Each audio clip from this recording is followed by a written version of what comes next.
I am good, Ivan. Thank you. Hopefully, you're doing well as well.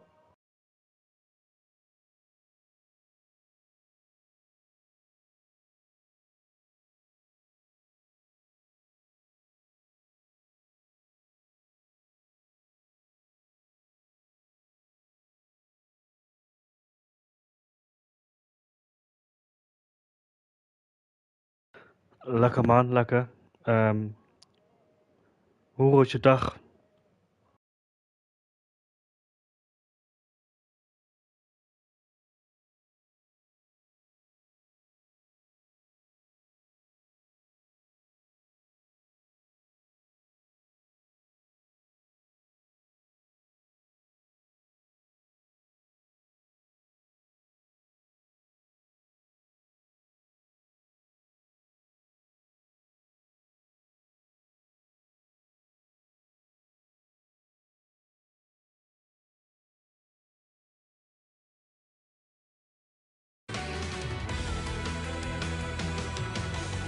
Ik hoop dat het goed met je gaat.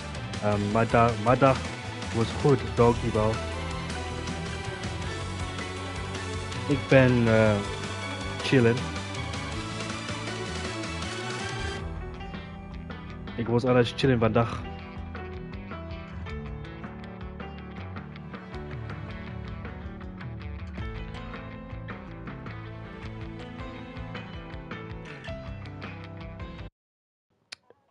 Ik hou van jou.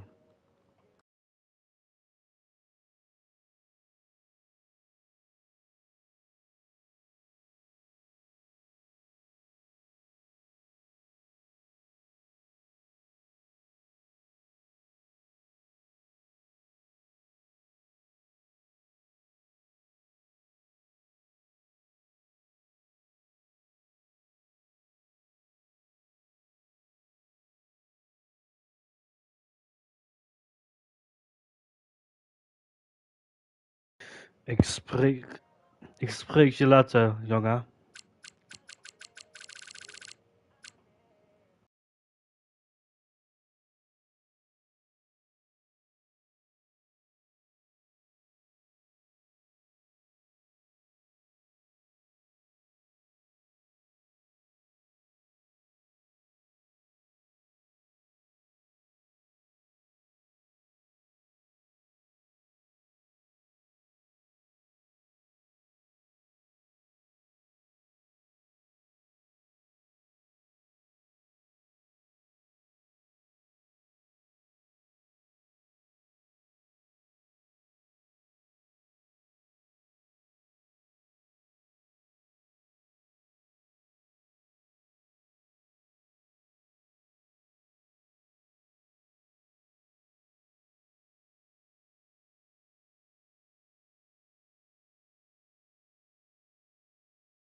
Yo. Fine avond.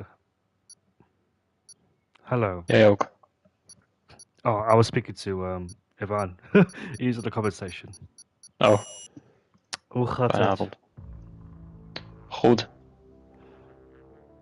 Met jou? Het gaat goed met mij, dankjewel. Did you have a nice shower? I have a nice shower indeed. You didn't slip and fall? No, not this time. Usually I do. I can't trust with showers. Right, let's get it started, shall we? Our shower is quite grippy. Yeah, sure. Ladies and gentlemen, we arrive now under the lights of one of the most newest and most spectacle venues in the world, motorsport. The Las Vegas Grand Prix, a circuit built for drama, speed, and high race racing, and heart of the famous Las Vegas Strip. Long straights, heavy braking zones, and cold track temperatures, and the walls are waiting in every single corner. And we arrive here today with the story of Eric winning the championship back at the Japanese Grand Prix. But Brazil, unfortunately, had a blunder of a race because I think him and Miles Marquez took each other out, according to what Lucas said. So, unfortunately, our champion, unfortunately, getting himself in some sort of predicaments there. But this championship still lies awaits for 2 or 3 drivers for second, third, and fourth. We've got Fireblaze, we've got Lucas, and we've got Kick fighting for P2 in the championship. So let's see how it goes down between those three. But Fireblaze has been looking very, very consistent recently. He has no wins yet so far this season. His last win was back in Japan. And Kick has already had a win this season in the Spanish Grand Prix. And he also took one in Hungary. That's 2 wins to Fireblaze's 0. And Fireblaze is only a few points behind. So it's looking good for Fireblaze so far. Can he keep this momentum and consistency up? But however, we've got 18 drivers in this session. A long qualifying. My name is Jamie Morris, and it genuinely feels like a long, long time since I've commentated as Milan has left the session there, so hopefully you can get yourself back in. But it's been a long, long time since I've commentated, and alongside me tonight is the one and only Milan Langer. Hopefully you're still in this party. Are you there? I am indeed, but I have been struggling with network issues for the last weeks. It's so annoying, but I'm trying to get back in. But indeed, it has been a long time since we last commented. I think it was PSGL a week or 2 ago, but before that, SDN. It's been I think over a month since we last commentated. So it's great to be back, and I'm looking forward to these last 2 races. I think of the championship. Of course, we did see Eric win the championship, but like you said, the fight behind is still very much going on. So we'll see who's going to end up in second place in the championship. But I am going to try and rejoin us as quickly as possible now. Yeah, no worries, mate. While you do that, I'm on board with the last season's champion of Kevin Zunneberg. He hasn't had a race win yet this season, which is quite surprising considering he took 10 wins in the feature and a couple of sprint races too for good measure. He clips the bollard going in towards the long straight, and this is where we'll see the battery being burned up, the DRS being opened, and overtake available to see a lot of overtakes down the straight. Speed's about 355 kilometers an hour. That's about 225 miles per hour, if I'm not mistaken.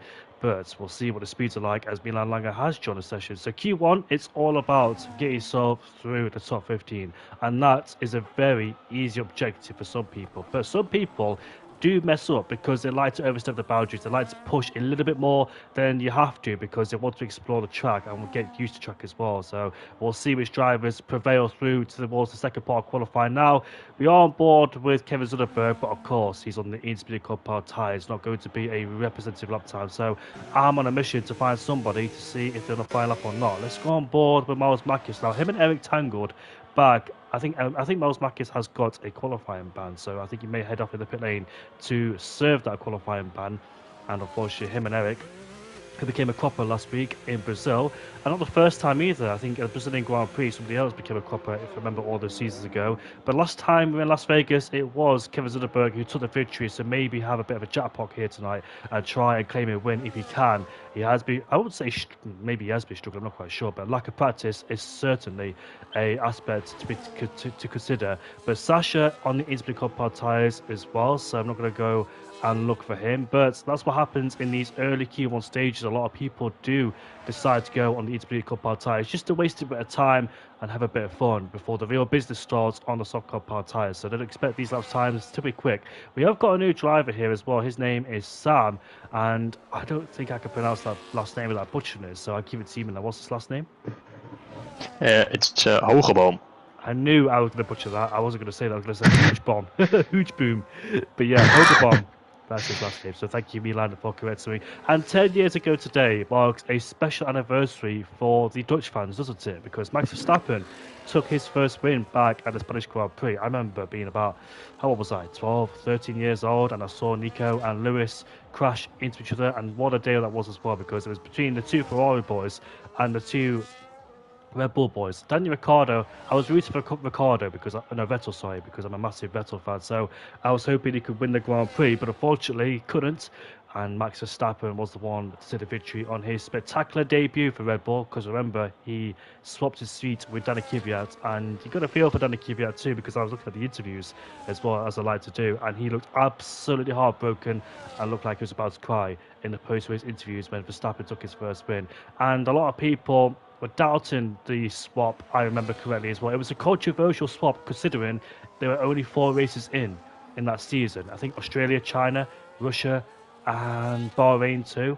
Nico Rosberg won the first 4 races there too, beating Hamilton 8 times in a row since Mexico 2015 all the way to the Russian Grand Prix. Then 1 race later, they had a big crash, Rosberg and Hamilton. But a lot of history on that day too, as Max Verstappen became the youngest race winner in Formula 1, and I believe Kimi Antonelli becomes the second one too after Sebastian Vettel.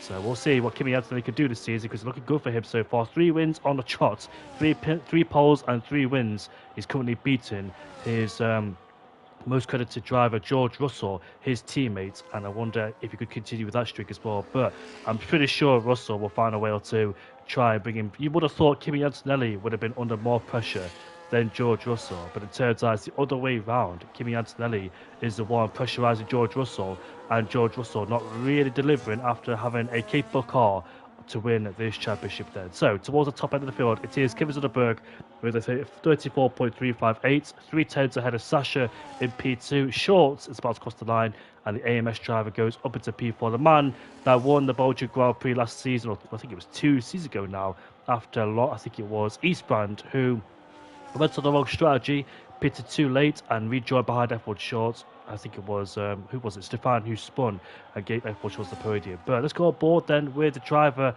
of Miles Makis, who has invalidated his lap time. Colin goes quicker as expected, but that's a bit of a not competitive lap time, I must say. Only about 1.65 seconds quicker than Kevin Zoderberg, so obviously needs a big improvement there because the gap is not big enough as it should be on them soft compound tyres. But Milan, do you remember the 2016 F1 race in Spain?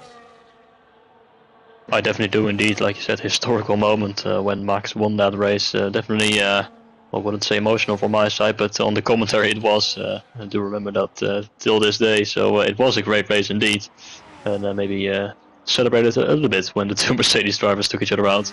But I think everyone would at that stage, because they were absolutely dominating every single race back in those years, 2014, 15, and 16. So when you got the opportunity to see a new race winner, I think everyone is going to be happy to see that. And indeed, we did get quite a phenomenal race. Toktev now goes quickest with a 31.4.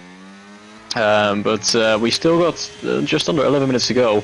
And Octavia and Colin are the only 2 drivers who have set a lap time on the slicks, and there's still more 10 drivers who haven't set a lap time yet, and the majority are still in pit lane. So all of these drivers are just waiting and waiting, and probably only going to do 2 runs, wanting to save a set of softs for the race, because they think, well, there's probably going to be a safety car around there, which is not pretty unlikely to think that it could happen around there. So we'll just have to wait and see until everyone goes out on track, as Ubi in the kick is on a lap, but I think he has backed off because he's got a full battery and has run out of fuel as well, so he won't be on improvement. Mels has invalidated once again. I think he did it on his first lap, but now once again finding the track limits, and this lap will not count for him either. But Mels, actually now that I think of it, he also got a qualifying ban, so I think the rules is then that you are not allowed to set a lap time, but you can go out on track apparently, because that's what he is doing.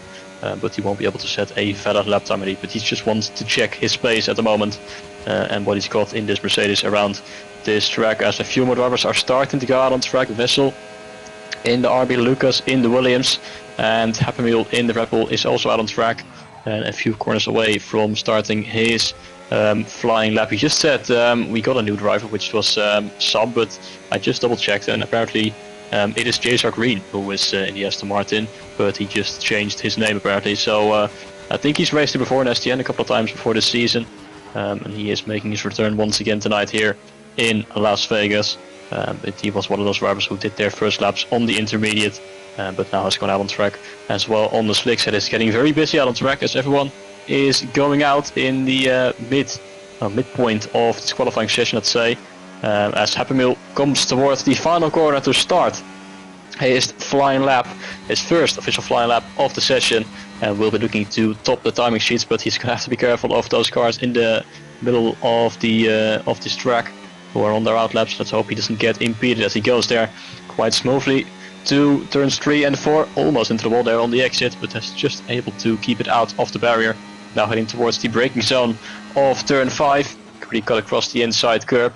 But he chooses not to at this stage, slams to the outside wall as well for good measure, then flat out through the kink of turn 6 and then turning and braking at the same time for turn 7. Always tricky with the front locking as the Ferrari there on the outside, letting the Red Bull driver through. And once again to the left and accelerating as quickly as possible. It's going to be flat out all the way towards the next braking zone of turn 12, which is also a really difficult braking zone. His teammate Erik is out on track, looking to give him a slipstream as he goes through turn 12, hitting the inside curve nicely indeed, and now he's going to get a very nice tow indeed from his Red Bull teammate driver, but maybe a little bit too early on this straight, because now Happy will have the DRS. Let's see as we come towards the braking zone.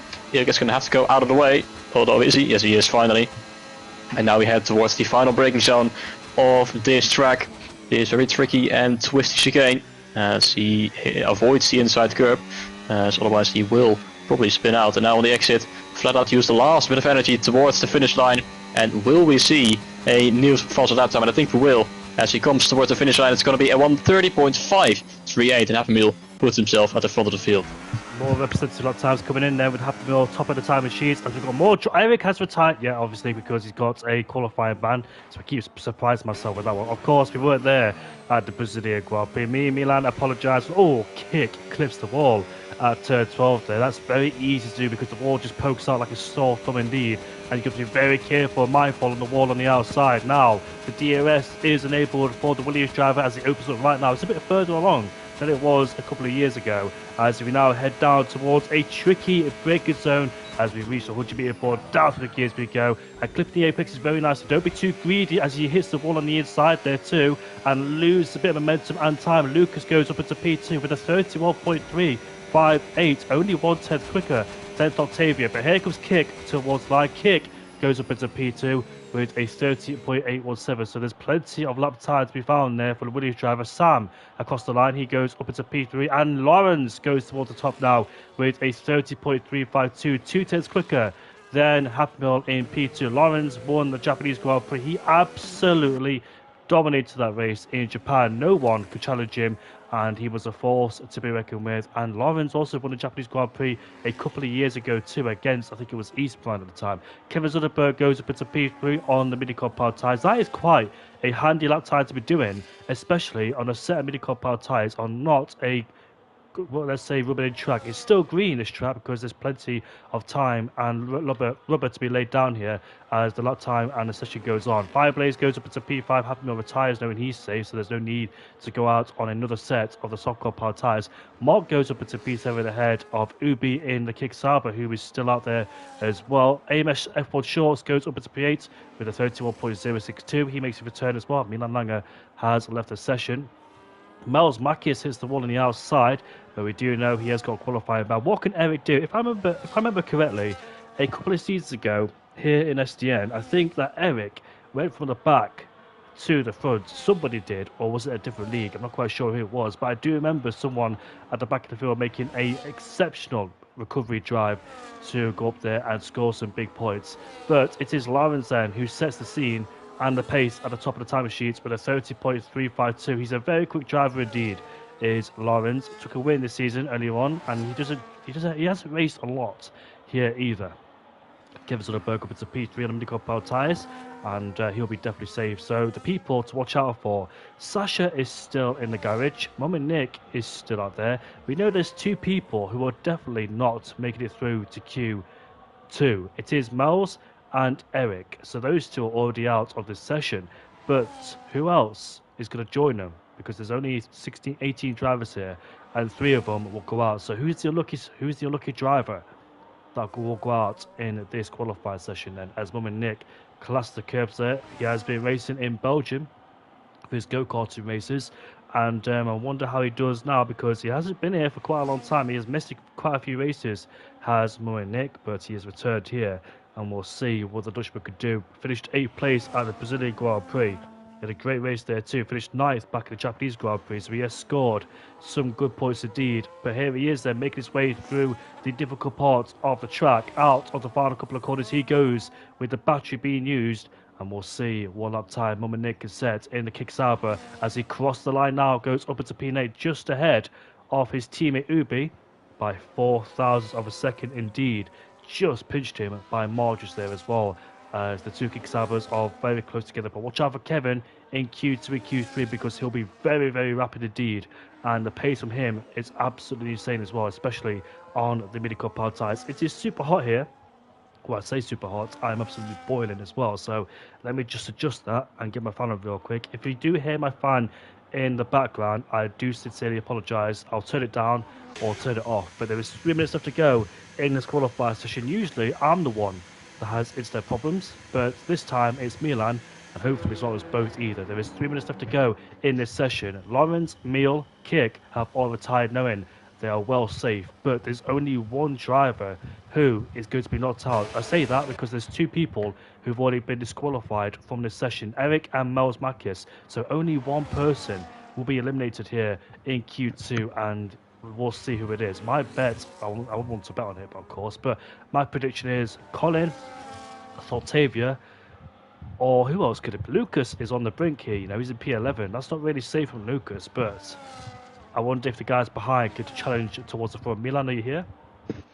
Yes, I am here. Sorry, as I once again got a network error. Let's hope it doesn't happen too often tonight. But I have returned, and yeah, I think it's going to be Colin. I don't think he is going to be able to improve. He's 6/10 of a second behind Vessel, and 7/10 behind Octavius. So unless he's got an absolute magical lap time, I think he is going to be safe. Or, well, the Sasha or Misha could invalidate, you know.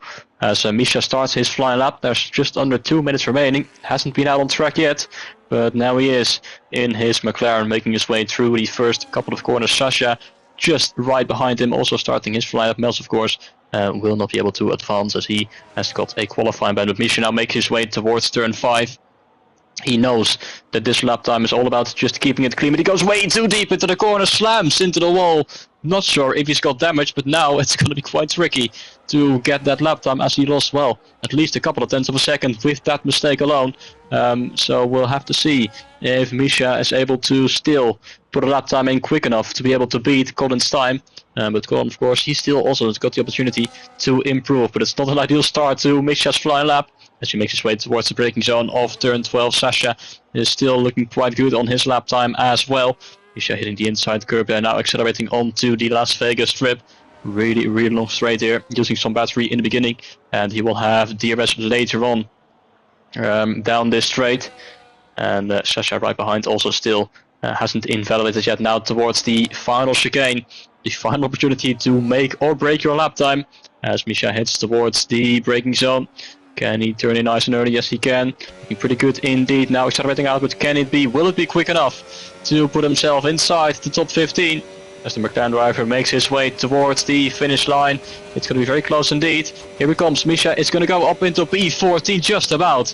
But if Colin improves by half a second, he will not be safe. Sasha improves to P4. That is a much better lap time indeed, and he for sure is safe. But now it's all eyes on Colin. He needs to find 5/10 of a second, and he will knock out Misha in the McLaren.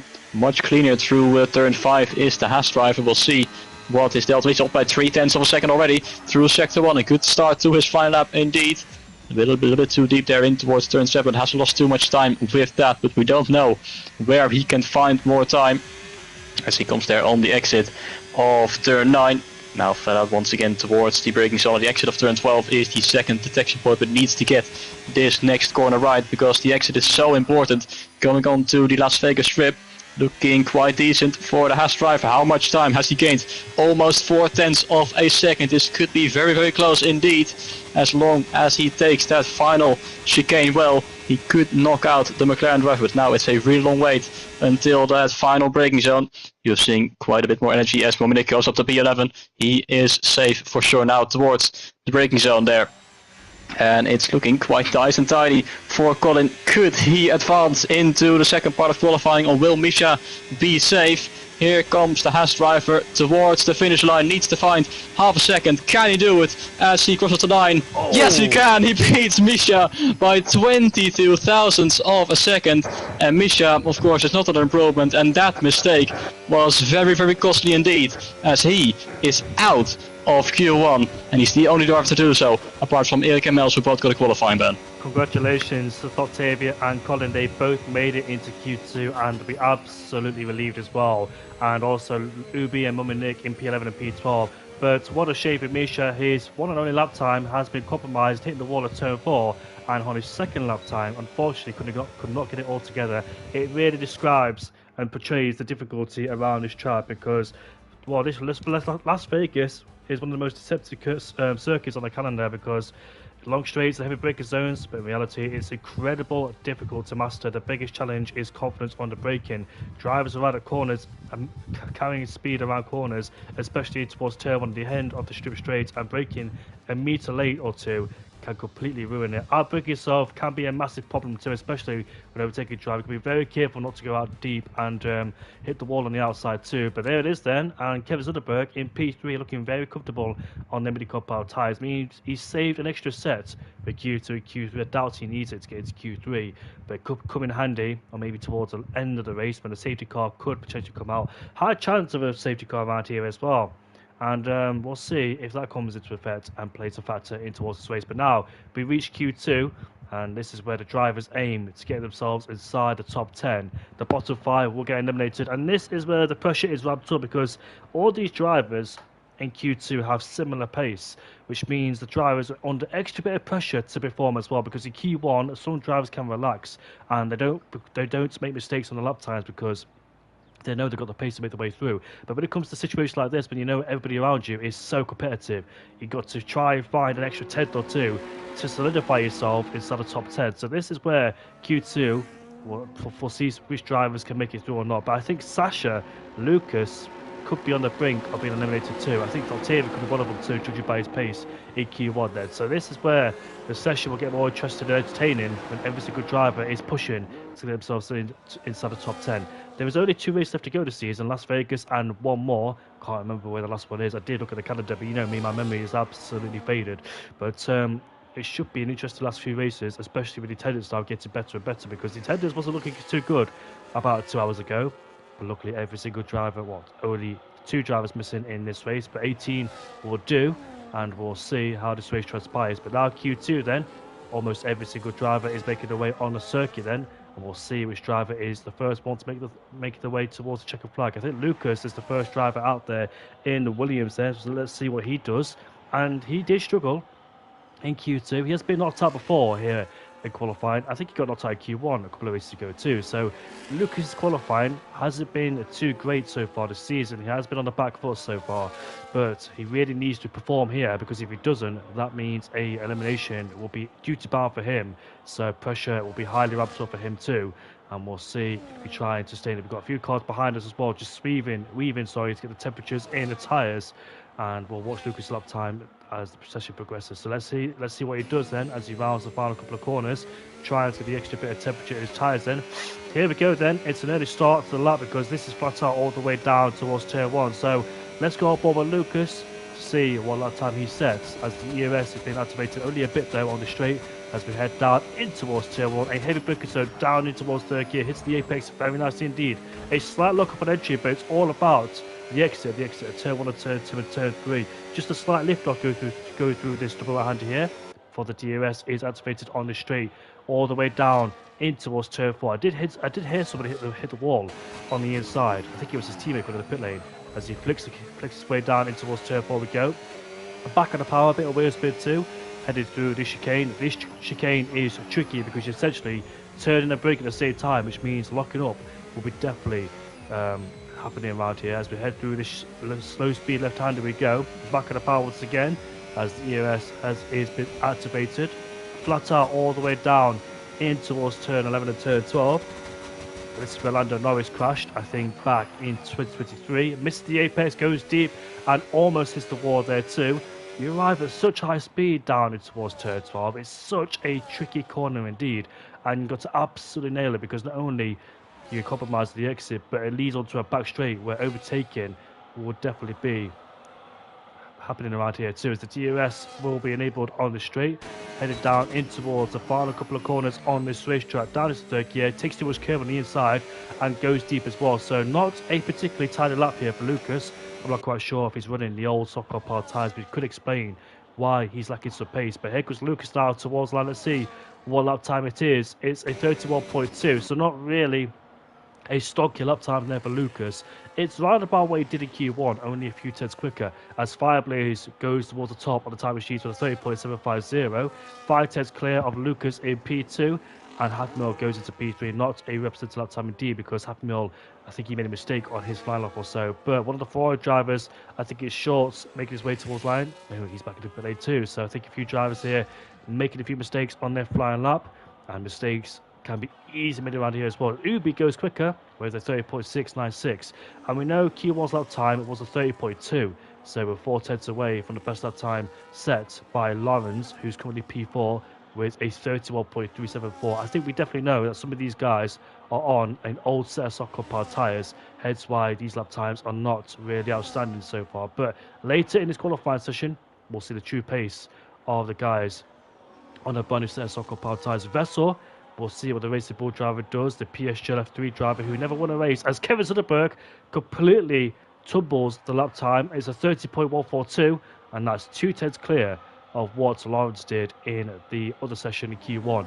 Vessel, however, has invalidated, unfortunately, so that lap time for him has been ruined. What could it have been for him as he crosses the line right now? 31.1, which would have put him into P4. So, fortunately for him, it did ruin that lap time, but I wonder if there's also another driver on an old set of Soccer Power tyres. But so far, Kevin Soderberg is quickest with a 30.142.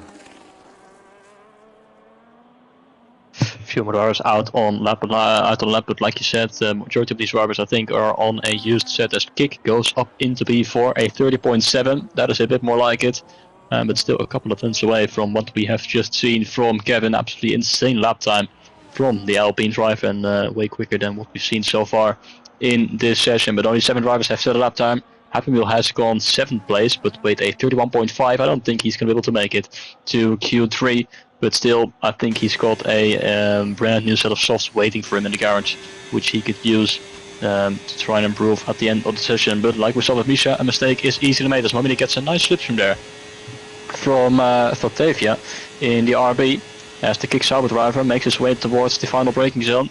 Currently, one of the few drivers haven't set a lap time yet in this session. Not sure if he is on a used set or a brand new set. I guess we'll find out soon enough with his lap time as he comes towards the final kink, flat out towards the finish line. It is going to be a 1:30.597, and Mominik puts himself in 2nd place. Great lap time indeed, and well, quite similar to what we've seen a few of the top guys do in Q1. So definitely not bad lap time indeed for Mominik, and might be able to make it to get himself in towards Q3. Would be very nice indeed. Vessel is coming into the pit lane. Octavia is now starting his final lap. Mark, F1 Shorts, Sam and Sasha are all out on track. Kevin has retired from the session. He knows that he is going to make it to Q3 at 30.1. I don't think anyone is even going to be able to beat that lap time here in Q2. That might be around the time we'll see potentially for pole position later on in Q3, as Octavia hits the inside curb there of turn 9 and losing a bit of time with that. And might get a slipstream in return now from Mominik, so those seem to be working together, maybe. But at the moment I think Mominik is just driving towards the pit lane, so could be that Octavia has to do it on his own, as he will come on to the final straight with the help of some battery and DRS soon enough. Octavia, well, won't be easy for him to make it into the final part of qualifying. Not really going to gain much from this slipstream, I think. Mominik seems to be in low fuel mode potentially, as Octavia heads towards the final braking zone. Needs a good lap time indeed, as he's always finds himself, oh, big moment there mid corner, as he hit the inside curb, and that won't do him any good on this particular lap as he comes towards the finish line. Can he put himself ahead of some of those drivers? I don't think he can. No, he can't. Only ahead of Colin. 32.0 is slower, I think, than what he did in Q1. So definitely time to be found for him as he spins his way around. Oh, and Mark hits the outside wall on the exit of turn 12. I just called that. And spinning around in the process. And he was on a lap, but definitely not going to be able to improve on that. So he's going to try again at the end of the session, but he just clipped the wall there on the outside, and he completely got spun out. I think he only hit it with the outside with his rear right tire, which sent him spinning around and facing the wrong direction. His teammate Sam is making his way to the finish line. What can he do? Can he go into the 130? Is he on a used set or is he on a brand new set of tires? We'll see as he comes towards the finish line. It's going to be a 130.623, putting him just behind Dominic and up into P3 on the second row at the moment. But a lot of drivers behind could still potentially improve. F1 Shorts and Sasha quite close to each other, both Ferrari drivers, both on a flying lap as well. Heading towards the final braking zone. It's Sasha first as he hits the wall there on entry or in the braking zone.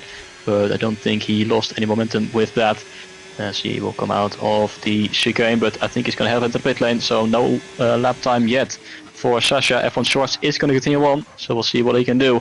As he has run out of battery, it's going to be a 31.209, putting him in P7. He's almost 0.5 of a second away from Kick, who is just one place ahead of him, but that might be the cutoff line between the drivers who are on a new set of tires and a used set. Yeah, so Sasha, what happened to him was he hit the wall on the outside of turn 9 and he had massive wheel spin too.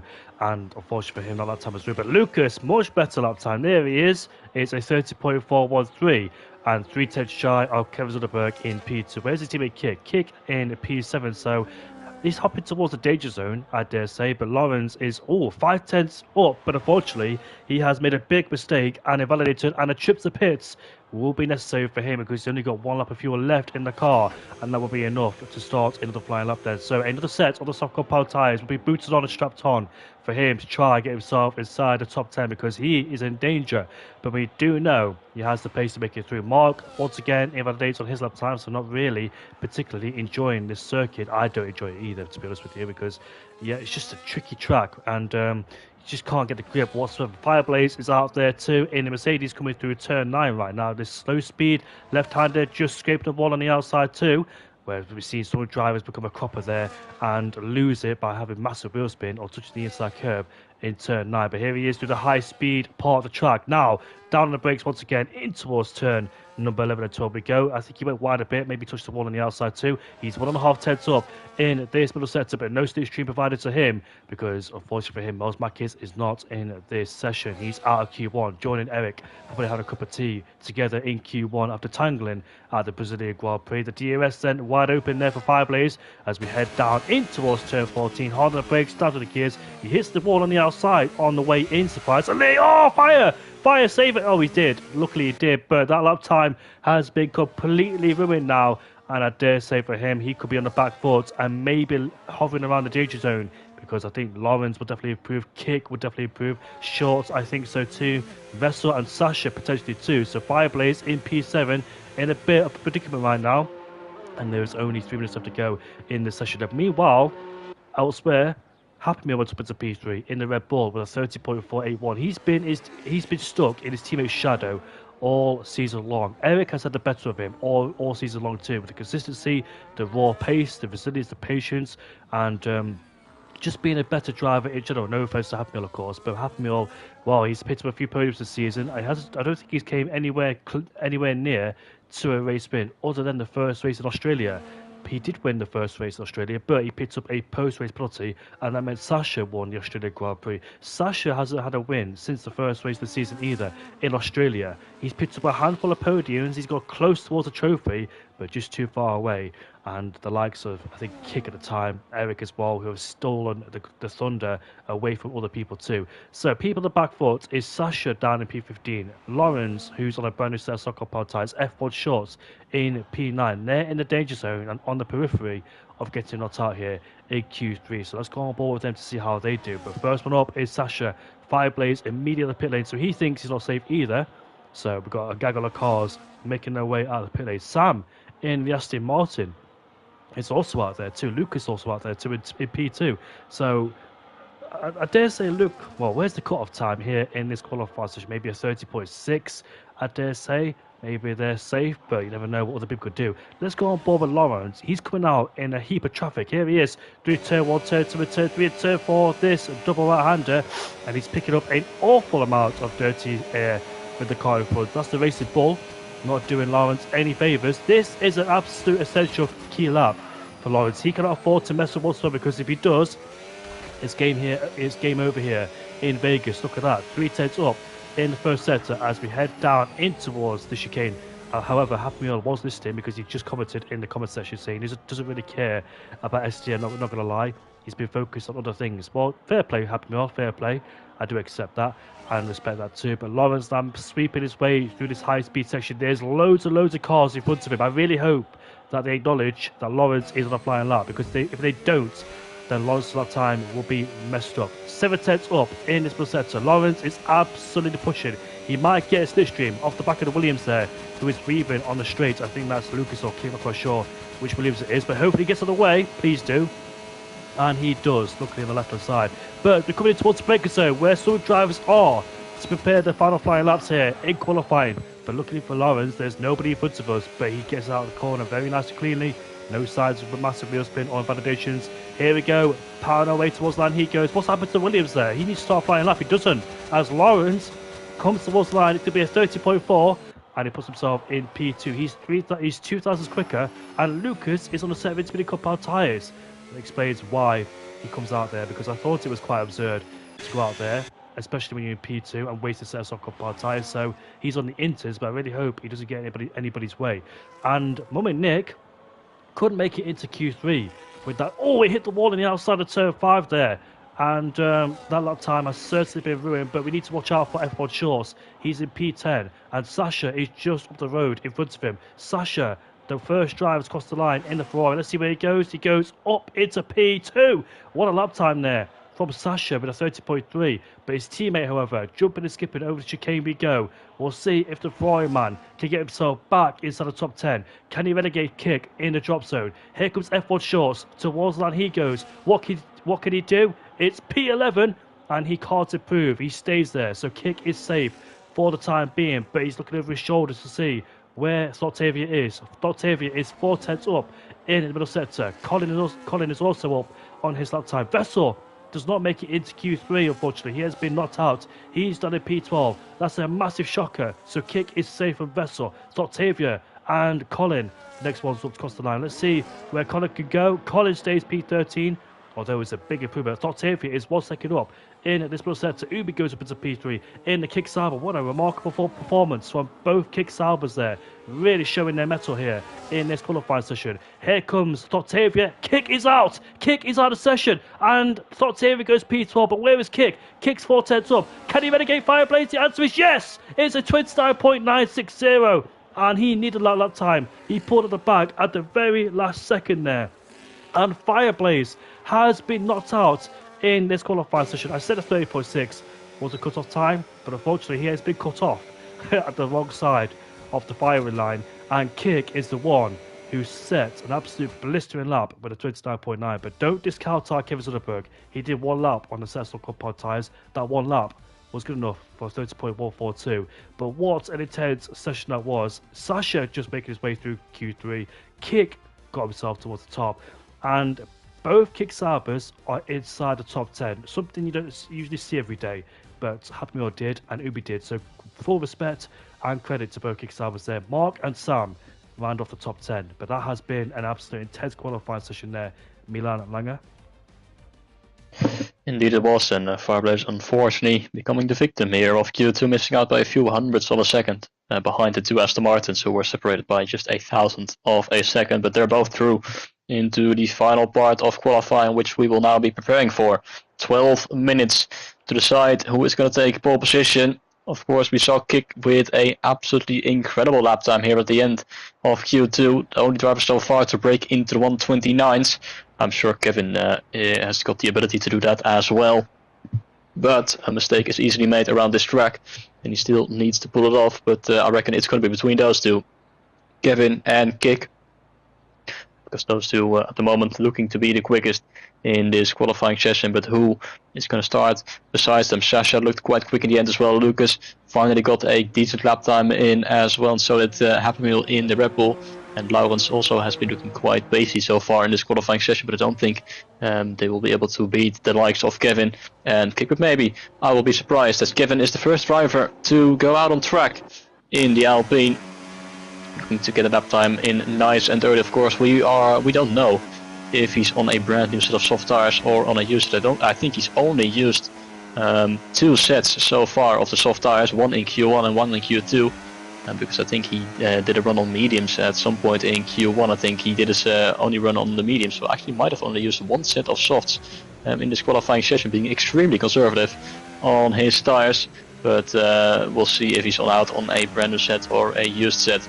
But he is out on track. He is the first one to do so. Happy Meal is following him in the Red Bull, and then behind is Ubias. Laurens was very close to one of the Ferraris there. That is Sasha on his inside, but he goes around the outside. Let's hope no contact will be made between those two drivers, but the eyes will be on Kevin Zonnebroek. Always very quick in qualifying, of course always quick in the race as well, but qualifying definitely one of his specialties amongst these drivers.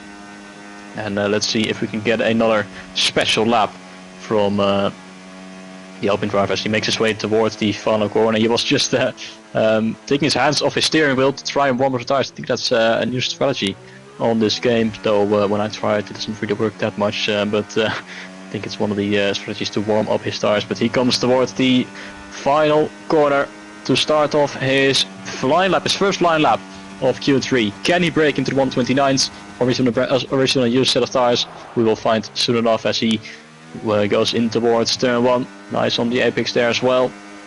Nice and committed there through turn 3. Bit of a moment though, mid-corner. Not sure if that was lag or an actual bit of a correction of his steering wheel. Now DRS open, heading towards the braking zone of turn 5, where we saw Misha and Muminic hitting the wall earlier on in the qualifying session, but he keeps it nice and tight, although a bit of a moment there on the exit as he lost the back end and slightly tapped the outside wall. Now in towards turn 7. Really want to take a lot of curb on the inside here, minimize the track distance now, and through turn 9. Very tidy indeed. Once again a wall tap on exit, but he doesn't lose too much time with that. Now flat out heading towards the braking zone of turn 12.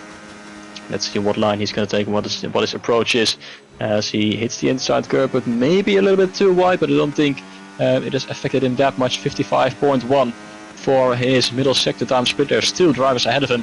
Hopefully won't be getting into the way. That is the Aston Martin of Sam and the Kick Sauber of Muminic, but I don't think they will be in the way as the Aston Martin on the left hand side. And Kevin goes sailing by on the right hand side now towards the final braking zone of this lap, turn 13. Nice on the curb there, actually very close to the inside wall, mid corner, now using his last bit of battery towards the finish line. Will it be a 129 or not quite? As he comes towards the finish line, it's going to be a 130.108, only a few hundreds quicker than what he managed in Q2. So at the moment the advantage seems to be in the hands of Kick. Second goes to the finish line, he goes with a 130.1 as well, a 24,000th of a second behind Kevin. That is how close it is in this qualifying session. Ubi only manages a 31.0. He is quite far away, it seems like, and there comes Laurens in the McLaren, and he is going to go with a 30.207, just under a tenth of a second away from the Alpine driver. Up next is Lucas. No, he's not. He's going to start the flying lap. Sasha, he goes P4, 30.4, but now our eyes will be on 2 Williams drivers. Can Kick repeat what he did in Q2 and go inside the 29? The only driver to get inside the 29s, which was an absolute stonking lap from the Kick from the Williams of Kick there, getting down into P5. Sorry, what am I doing? Let me get my words out. Going down in towards turn 5, scrapes the wall on the exit of the corner to a good measure, but he still continues. It's a first sector. I'm not quite sure what the first sector is, the end of it either, but that's my knowledge of Vegas here. Coming through the MGM square, where the massive sphere is, with that big sphere. But quit out turn 9 then, heading down towards the high speed corners.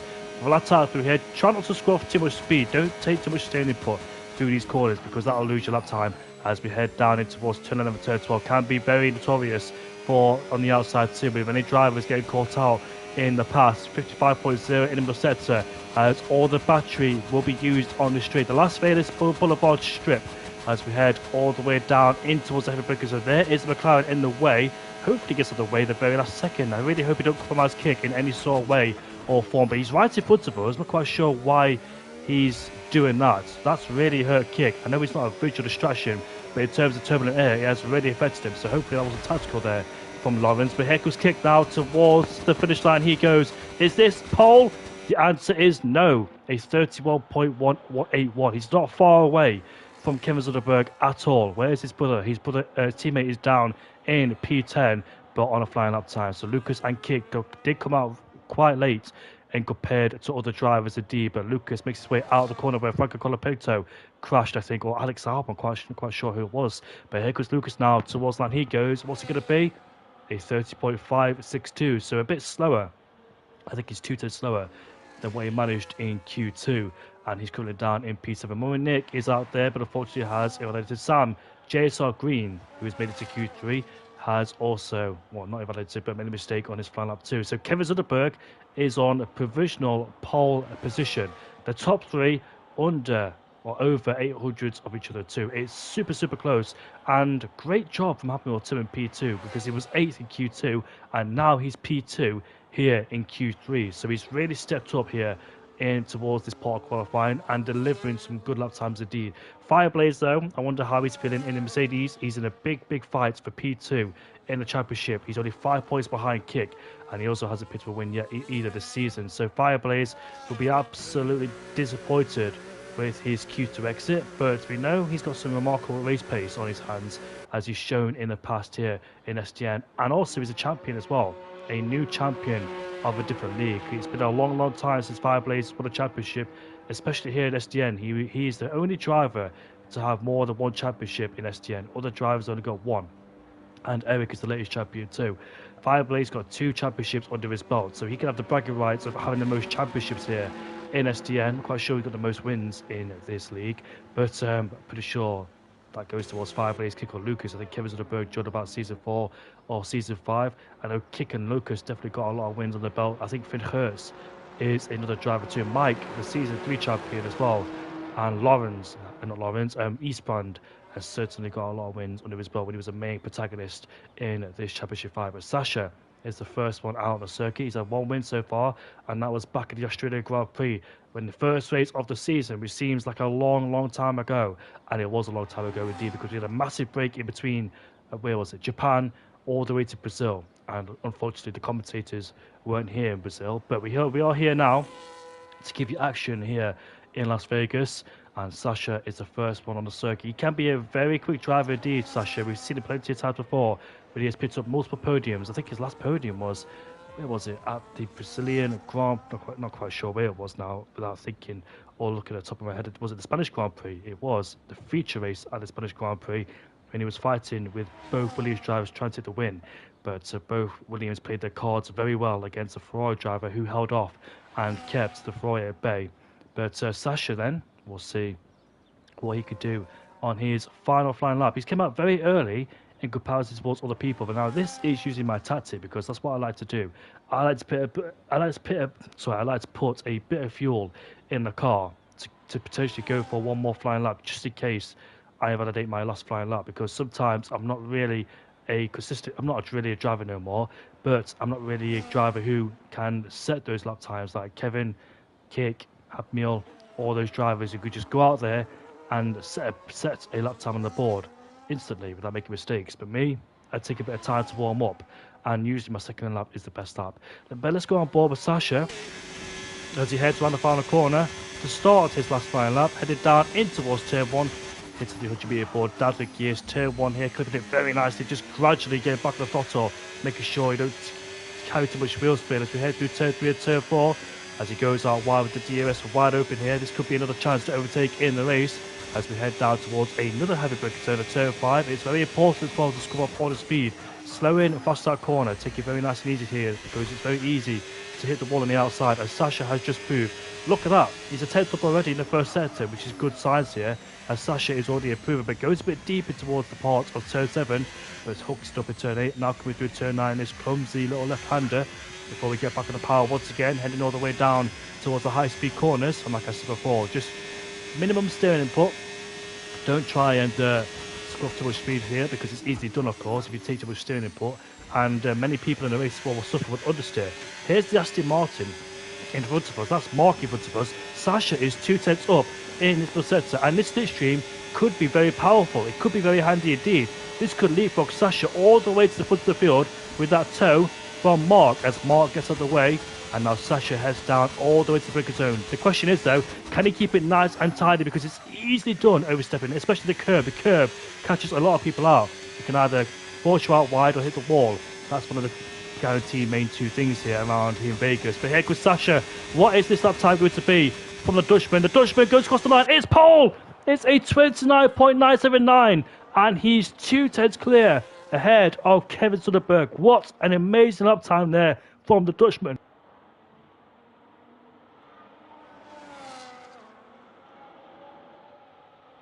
Lawrence now headed down in towards turn 5 as he hits the brakes. Let's see what he could do.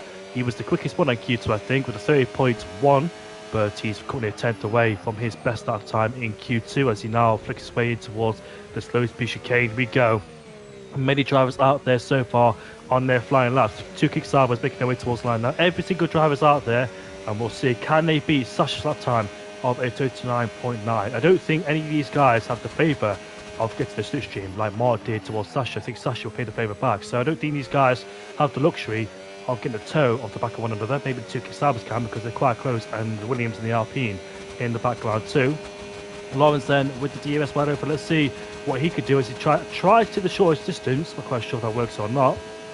Reach speeds about 350 kilometers an hour before we once again hit the brakes on board with the McLaren driver. Qualifying has come to an end then, and we'll see which drivers can dethrone Sasha from pole position. And the only driver in the session to get a 29 was Kick, and now Sasha just done it. But let's see what Lawrence could do. Lawrence powers his way towards line. It's a 30.0, and it goes ahead of Kevin Soderberg. But Kevin Soderberg is right behind the Ferrari driver. That is Sasha. Why on earth is Sasha given a toe for Kevin Soderberg? That's going to be a very that is very absurd indeed. Simon goes up into P6 ahead of the Aston Martin. But if Kevin Soderberg gets pole now, then Sasha would have thrown himself off pole position. Here comes Kevin towards the line. Kevin goes back on pole with a 29.833. And I wonder how Sasha feels. Why on earth would Sasha give a toe towards his competitor? That's concerning to me. And somebody else has gone with the order too. I think it was Lucas in P7. They're not really good for Lucas, who did have a best lap time of 30.2 in Q2, but now he's only P7. Mummy Nick goes up into P8 with a 30.4, not too far away from Lucas either. Here's Kick out of the chicane. He goes, and we'll see what Kick can do. Can he try and get himself back on pole position? And here he is towards the line. He goes. Is this pole for Kick? The answer is yes, it is. It's pole position for Kick with a 29.817. And guess what? He didn't have a help of a hand of a slipstream either, whereas Kevin and Sasha did. But Happy Meal did split Kevin and Sasha. Happy Meal went to put a P3, but what a qualifying session, Milan. And it is Kick or pole, mate. Indeed it is. The only driver, the first driver to go into the 29th, eventually gets the pole position as well by 16 thousandths of a second ahead of Kevin. And like you said, he was one of the drivers that did not get a slipstream. Kevin did, for some reason, from Sasha, who then, who himself got a massive slipstream as well off the back of Sam. It was, in fact, wasn't Mark, but it was the other Aston Martin who gave Sasha a huge slipstream on his flying lap. But unfortunately, it was not good enough for him to steal away pole position. But it's Kick and Kevin on the front row like predicted, but it was a little bit closer than we would have expected to have Emil and Sasha in P3 and P4. But still, a great qualifying lap, a great qualifying indeed. And that is going to prepare ourselves for a spectacular race as well. Laurens in P5 ahead of Sam, who is Jason Green. And I think that might be his best qualifying effort we've seen so far from him in the races he's raced here. Lucas down in 7th. Dominic up in P8 as well. A good qualifying position from him. But like we see a little bit too much from him is that he loses all his position at the start. Let's hope he can get a clean start this time and still fight it out inside the top 10 to get hopefully a few more points on the board for Kick Sauber's teammate in P10, but didn't set it up time, I think, or did actually, but was only good enough for P10 and Mark splitting those two Kick Saubers. But now we can prepare ourselves for the race. And is it going to be between Kick and Kevin? But there's drivers behind who would like to get forward, and we'll also have to keep an eye out on the likes of Misha, Erik and Mels down in 16, 17 and 18. We all know that they've got the pace to fight at the front, but all of them, due to their reasons, starting at the back of the field. And I'm looking forward to see what those drivers can do. And Fireblaze down in P11 needs to get forward as well. So both Mercedes on the back foot, but looking to try and improve. But can Kick convert this pole position into a race win? It's not really easy around Las Vegas. We're going to see a massive DRS train and probably a lot of swapping around in the opening laps at least. And then it might settle down, and we'll see who's going to have the upper hand going into the second stint. And there are the lights then on the gantry. All eyes to the lights here in Vegas. On the lights here, and we're underway. F1 Shorts gets a drive through penalty, but it's Kevin alongside Kick as we head down in towards Kick, in towards turn 1. Lucas Kick swoops on the outside in towards turn 1. Happy Meal going toe to toe with Kevin Zuckerberg, but he slots in behind him as we go through turn 3 and turn 4 we go. Lawrence is ahead of Sasha. They've got a lot of squabbling going down in the midfield too. Mark is ahead of him and Nick. And now we're headed down in towards the braking zone of turn 5. Seems like a clean start so far. Vessel's gone down the order. So is Ubi. Ubi's dropped down the order. Here comes Lawrence down the inside of Happy Meal as we head through the corner we go. Sasha tries to reclaim P4, the back of the McLaren driver, but he's unable to do so. Now we're headed into down the inside goes. Oh, Lawrence and Happy Meal there, super close. Going down in towards chicane, but not able to make a stay. Thought Heavy has dropped down the order dramatically as well for good measure. He's down in P15 and goes to decide somebody as well. That is Colin. But Thought Heavy gets up inside the top 10 and inside Q2 is now on the back foot. But Eric, what a mega start for him. He went from P17 to P12 there, but Miles Mackis is down into P62 as Ubi's going for a spin. So all that hard work has become undone after spinning, unfortunately, on the first of the Grand Prix. But now on towards the Las Vegas Strip for the first time in this race. I'm going to see the change, and here comes Lawrence, pressurised Happy Meal. Happy Meal goes defensive there too, trying to out-drag him in towards turn 12, but he's on the back of him, but he's able to make the move. Is he able to outbrake him going in towards turn 12? He's damn dear on the brakes, bit punchy going down there. Does he make it stick? Yes, he does. What a move there for Lawrence. He goes up into P3 ahead of Happy Meal. He forced the move, and he's done it now, winning inside the podium paid positions as Happy Meal has been dropped into P4. There's a Ferrari going in towards the pit lane. That is F1 Shorts. He's got a drive-through penalty, and the first lap is done and dusted, but there's still more drivers there going side by side. Here comes Happy Meal going around the outside and towards turn 1, outbreaks himself, and here comes Sasha now on the inside, trying to take advantage, but too far away. As Happy Meal there, desperately trying to get past the McLaren drivers who try and reclaim P3 after losing the place, after being out-dragged by Lawrence and outbraked. He's down to P4 now, and I'm going to have to set up a P4 for the time being as we head down in towards turn 5. Here comes Aston Martin of Mark going down the inside of Lucas. That's an audacious lunge, and Mark goes up into P7 there. But Lucas is on the hardcore power tyres, explains why he's dropping places here, and he's going for the longer stint on the hardcore power tyres like Kevin Zuckerberg did, I think, a couple of seasons ago here in SDN. He went for the hardcore power tyres, went on the medium core power tyres later on, and it paid dividends for him as well. And I think a safety car came out as well, and he won the Grand Prix after a fantastic drive from the Dutchman in the Alpine as we make our way down in towards turn 11 again. But the first lap is done and dusted on to lap 2, and so far Kick leads, but for how much longer?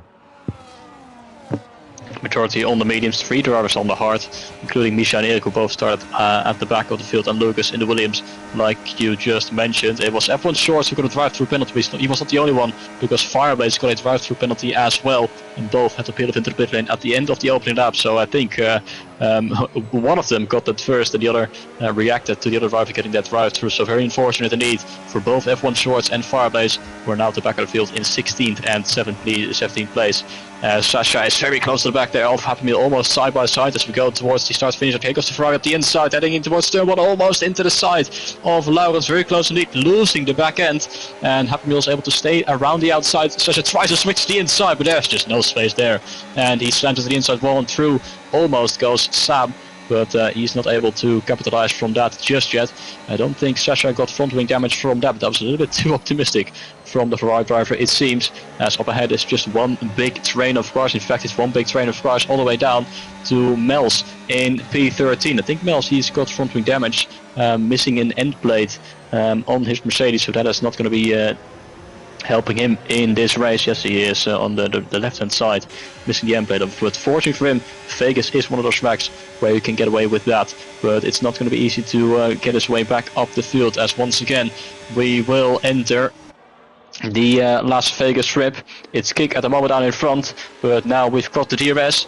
Is he going to be able to get out of this long straight, still in the lead of the race, or is Kevin going to try and take away that race lead? Laurens looking behind in the McLaren. Then Happemule and Sasha still close to each other, but at the moment they're still staying in formation. Here comes Kevin out to the outside of the Williams towards the braking zone, and Kevin becomes our new race leader on lap 3. Laurens is trying to go round the outside into the chicane. What a beautiful move from Laurens. The second time he made an absolutely incredible move in towards that chicane.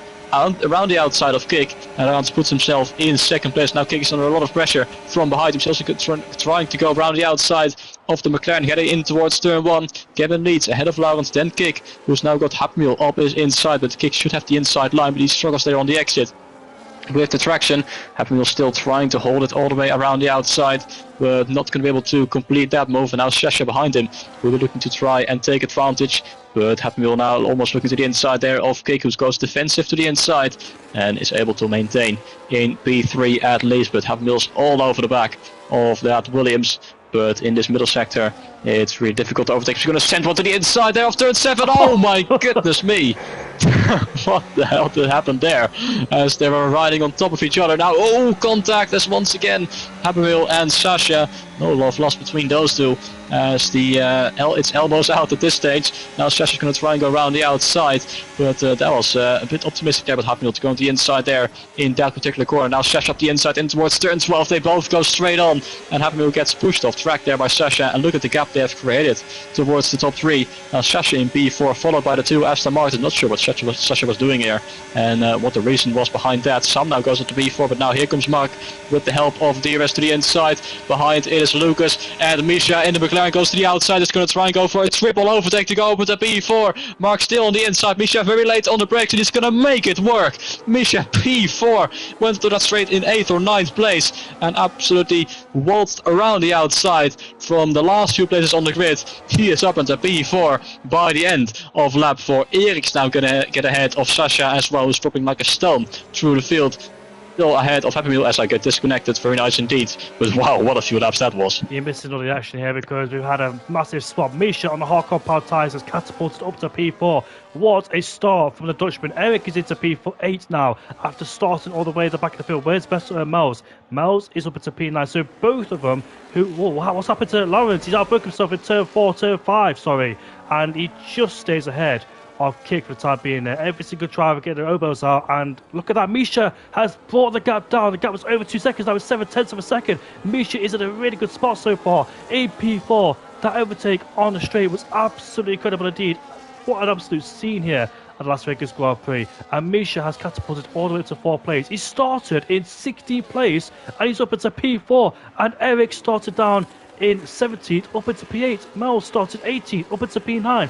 So the guys at the back of the field somehow have muscled their way through, and they're inside the top 10. This is just scenic. This is unbelievable. And now we've got a race of attrition here on our hands. And Laurens is right at the back of Kevin Sonnenberg. Misha never thought to be up into P4, challenging for potentially the lead of the Grand Prix. And sooner or later is what the hardcore power tyres will be a better tyre. Here comes Lucas now. He's been able to wheel with the Aston Martin and Mark. Lucas goes up into P5 on the hardcore power tyres as well. And that all kicked off with Sasha and Happemule. And Kick got absolutely gangbanged by both Sasha and Happemule too. We got absolutely swallowed up by those two. Kick went up in the air literally and somehow didn't spin out after those two made contact. And here comes the the Red Bull of Erik go over the inside towards turn 1, overtaking Sam. And now he's up into P7. The man on a mission is Misha. Erik and Mels Makis, they've made up so much places in this race. They're inside the top 10 in 6 laps time. Misha from P16 to P4 in 6 laps time. And that wasn't even luck either, that was skill. And being patient and waiting for the right time and muscling his way through the field and carving his way one by one to put himself into P4. He's struggling to get himself inside the DRS range of Kick, Laurens and Kevin. But he's on the hardcore power tyres, so maybe struggling in these corners where the mid-core power tyres may be a little bit better and could be a 2 for good measure. But he's still there in P4. And it could work out for him later on in this Grand Prix. But still, it's Kick, Laurens and Kevin Sonnenberg who leads this Grand Prix. Laurens versus Kick. This is something I want to see for a long, long time because we don't really see these two share the same piece of tarmac in SDN especially. Lawrence goes out wide there through turn number 11 he goes, had massive wheel spin too and almost slid away, but he's 5 tenths behind Kevin. The guys at the front of the field are settled down now and following each other in one big DRS trade. And it's all about the domino effect where one driver forces another into an overtake. And here comes Lawrence, right at the back of Kevin. Will he force a move? Nope, he stays in P2 and buys his time for the time being. He knows he's in the best spot now. Try and keep kick behind and Kevin in front for the DRS later. As we see Sam swallowed up by Miles Mackis. Miles Mackis now goes up into P8 and Sam is struggling here for race pace in the Aston Martin. He's down into P9. But here comes Eric then side by side with Mark around the outside on the final corner, and Eric it's up into P6. Great start from both runners there, Misha and Eric. This is looking very good for them so far, and it could work out for them later on the Grand Prix once they put their medium compound tyres on and they could fight all the way to the end on those better mediums. Eric, this is so good for him as well. This is why he's the champion of SDN. May got a qualifying ban and may have made a mess back in Brazil. I'm not quite sure what happened. I'm not quite sure whose fault it was between those two. If it was Mel's or Eric, I could pretty much take a good guess between those two. And Sasha goes up into P9. He overtakes Miles Mackis, so he's dropped one place there and he's fallen down into P10. Has Miles Mackis, but Misha is struggling. He's on the absolute teetering on the edge of trying to get himself within that DRS range, that lucrative DRS range of kick, but he keeps struggling to get himself back in there. But he's almost there. He's just hovering by about 1.1 seconds every single time. But surely on this straight, he can try and get himself on this DRS and try and join the fight between Lawrence Kick and Kevin. On lap 7, and Lawrence is right at the back of Kevin, but I think he's choosing to stay behind for the time being, at least in this first stint. As he pulls to the left hand side, Misha has got himself back within DRS range now of the top 3. And he is bringing Lucas, Erik and Mark and everyone behind with him. So it's going to be one massive train down to P13, trailed by Momidik, who for some reason has fallen outside of the top 10. As Fireblaze is trying to work together with F1 short speed. He's a good 10 seconds down the road there in P14. Needs to hope for a safety car or something like that to neutralize this race so he could get himself back within that fight inside the top 10 potentially. But things seem to have calmed a bit down after those hectic few past couple of laps. And Kevin, Lawrence, Erik and Misha just following each other. Now the question will be, who is going to dive up into the pit lane the earliest? As we're on lap 8 of this race, we still got 17 to go after this. And we might start us to think about some pit stops for those medium runners. Of course, Misha, Lucas and Erik, they will all be staying out for as long as possibly can to extend on that hard tire, because they want to go to the mediums to finish off that race. And they don't really want to run into some tire issues at the very end, as Lawrence is now very close at the back of Kevin. Is he going to try and go for the race lead now, or is he going to stay behind? I think he is going to stay behind, as Kevin using a bit of battery to try and stay ahead of the McLaren driver, who is just sitting behind, not using the battery, staying in the DRS, not even in the slipstream, cooling off the tires, and just trying to make this stint work without fighting too much with the cars ahead, as the two Aston Martin drivers are swapping around. Mark has lost 2 places to Sasha and Sam, and Sasha almost up the inside of Sam, and Sam has lost the DRS towards Erik. Now he's going to use some battery to try and get close enough, but I don't think he will be able to do that, as the gap is 1.2 as we come towards the finish line to go on to lap 9 of this race. So Sasha now behind in P8, as the Aston Martin driver goes a little bit deep in towards turn 1 and has just fallen outside of the DRS range. Erik also 9/10 of a second away from Lucas, who is putting the pressure on Misha, but you can see that Misha and Lucas are really starting to gain time, and Erik will now do as well in this middle part of the lap, as the mediums will start to fade from underneath these top 3 drivers, and the hards will start to get the advantage in this first stint, as we will be nearing the first and probably only pit stops for all of these drivers. We're on lap 9 of this race. We've seen so much action, yet still every single driver is out on track, and nobody has retired in pit lane yet or out on track. I'm not sure if Ubi has rejoined. I think we saw him leave earlier, and I think no, he hasn't rejoined. So technically we're still with 17 drivers then, but nobody so far has retired there on the track. As Lawrence, their big moment there coming out of turn 12. It's super tricky to get that corner right, as you want to take as much curb on the inside, but if you take it at the wrong angle, it could put you out of the line, heading towards the barrier on the outside of the track. As none of these drivers are close enough to make any sort of move. Sam has got the DRS, but he's still out of the 1 second window. Mel's now up the inside of Mark in the braking zone. Mercedes ahead of the Aston Martins, elbows out, and Mel's back up into P9. As behind, I think it was Happemil and Mominik fighting out with Octavia. Happemil looking to get back in, and he is going to go into the pit lane. He's not the only one. Mark ahead of him into the pit lane as well. And these two are the first drivers to make their scheduled pit stops, going for the undercut. They were both, I think, running near enough outside the top 10. So they want to gain these positions while they can right now. There's 15 laps to come after this, and I think that is very doable on a brand new set of hard tires. They will come out in clean air, of course, behind F1 Shorts and Fireblast, but those two drivers still need to make a pit stop as well. Although I say clean air, Colin will be just ahead there of Happemil, annoyingly for the Red Bull driver, because switching underneath and getting ahead of the Haas. But now let's see how much time they can gain, and we will also see if these drivers are going to respond to those pit stops. You can see now the mini-compound tyres start to spin up. We can see the guys on the mediums there on board with Lawrence and Kick. Just the surface of the tyres starts to open up, which means the tyres are blistering and wearing out indeed. So pit stops will be imminent very soon for these mini-compound tyre runners here, and I wonder who will pull the trigger out of these lot on the mini-compound tyres. But here we go then on the Las Vegas Strip. Once again with the DRS open, Lawrence is just being very patient so far, and he made some fantastic moves around the outside, especially towards this corner where it's super difficult to try and make a late lunge because it's easy to go out wide there, and he judged it to perfection too.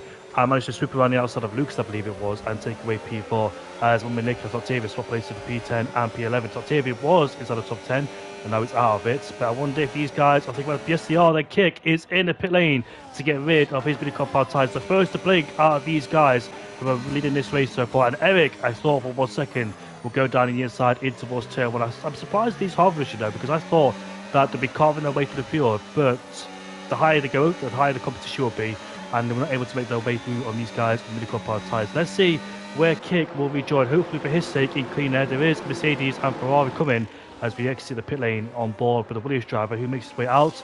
And where is he right now? He's behind the Mercedes of Fireblaze, but Fireblaze shouldn't be too much trouble there because he's on an old set of the mini-compound tyres. But Kick would ideally love to dispatch him quickly, unlike a caught up in Fireblaze as well. Behind us, we see F1 Shorts and Sam there fights their way for P9 and P10. Sam on a new hot compound tyre as F1 Short goes deep in the corner. Will Sam try to do a switchback.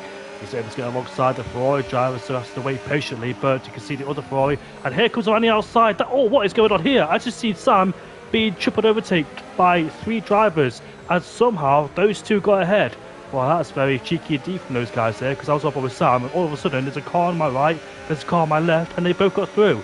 I'm not sure how, but Sam must be so frustrated, and we've got a change of the lead for the first time since, well, lap 1 I think, and Lawrence now leads this race ahead of Kevin Zunderberg and puts himself in front. I wonder if these two will respond by pitting at the end of this lap to respond to Kick's undercut. Yes, they will. They both pit simultaneously at the same time, which means Misha, Lucas, and Eric, the Harvarders, continue this. Oh my God, no! Have you seen what's happened? Lawrence hit the wall, and I think Kevin Zunderberg has got a 10-second time penalty. But did Lawrence pick up damage? I'm not quite sure. Has he picked up anything with damage? He's stationary, and I wonder if there's any damage there to the McLaren. Kevin Zunderberg has got a 10-second time penalty. That is trouble for both leaders, and Kick will rejoin in front, or just in front, of Kevin Zunderberg. But you can see Lawrence has lost a lot of time. He was the first one to come in front of Kevin, but he's rejoined behind Kevin due to that pit stop blunder. And now we can see the Mercedes fights their way with the McLaren driver, but Fireblaze is on an old hardcore power tyre, so we should be a threat. But Lawrence is stuck behind, go for a dive bomb down the inside of turn 5, and he makes it stick. This is a clean dive bomb, and now he puts himself up into P6. But he's lost a lot of time. Both drivers, yes they did, both drivers have picked themselves up 10-second time penalties for speed in the pit lane, and their race, unfortunately, shattered, has gone down the drain, and there's no recovering from here unless a safety car comes out. They can get rid of their 10-second penalty, but their race has now gone backwards, and unfortunately for them, the win is out of the contention, and Kick all of a sudden licking his hands, not licking his lips, and rubbing his hands together, thinking, "Oh, I've got a big chance now because the two behind me, my main competitors, have got a 10-second penalty, and I could be in a spot to win this Grand Prix. I could be the one to win." Definitely don't think these drivers can get those penalties removed. At least Laurens definitely not, because he was way too late on the brakes, hit the outside wall. And I don't think he's got damage, but he got reset back to the pit lane, and that's where we lost that position to Kevin. And I think Kevin might have just been caught off guard by the speeding McLaren up ahead and sped into the pit lane himself for good reason, for good measure. And both of them ending up with a 10-second time penalty. Really unfortunate for them, as Erik, he's got ahead now of Lucas. So Misha and Erik, who start in P16 and P17 here on lap 13, are in the lead with first and second place, followed by Lucas, who was also starting on the hard tires. Then Kik is our virtual race leader. He has completely the undercut on Kevin and Laurens, but he knows that Kevin and Laurens both got a 10-second time penalty. He doesn't have to worry about them in particular at this stage. And then Sasha in the Ferrari also has got a very successful undercut, because he is running in a net P2 position. I think he was around P8, P9 before he made his pit stop, but he's looking quite handy indeed now with that one lap the undercut compared to the drivers ahead. Happamil is just outside the DRS range in P8, and he's also gained quite a bit of time with that undercut. So this race is shaping up to be quite entertaining, as well towards the end. But at the moment it is Kik out in front, followed by Kevin and Laurens, who will be very upset with both their penalties.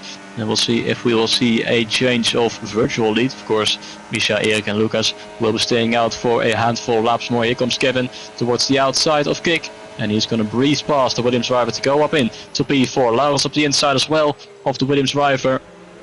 And Laurens now putting himself in P5, both of them getting ahead of Kik, and Kik knows there's no point in fighting it out with them, at least not at this stage. And he also knows that both of them got a time penalty. He's under pressure though from Sasha behind, which is something he will have to be wary about, because Sasha has been fighting quite a bit with a lot of these drivers in this race, so that is where Kik potentially could lose. And Kik also knows that Sasha is his direct rival at this stage, because neither driver got a penalty, and they're in the same strategy in this same DRS train. And now Sasha is looking quite close to the back of Kik, but not quite close enough to complete that move as Fireblaze and the other Ferrari of F1 Shorts into the pit lane. Both drivers picked up a drive-through penalty after jumping the start, and now they will return in their race on a brand set of hard tires down in P15 and P16 respectively, as Kevin is 13 seconds behind Lucas, Erik and Misha, and over the next couple of laps they will gain quite a bit of time. The question is though, when will the top three make their pit stops?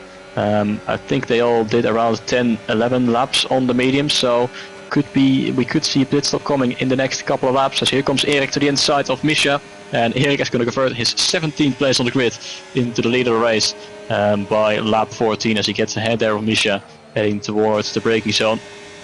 But I think ideally you would want to stay out for at least a lap or two or more, so you won't run into tire issues on the mediums at the very end. And they're all going to continue on as we go on to lap 15, as Laurens has gone up the inside of Kevin, and he has taken away 4th place, the Alpine of Kevin down to P5.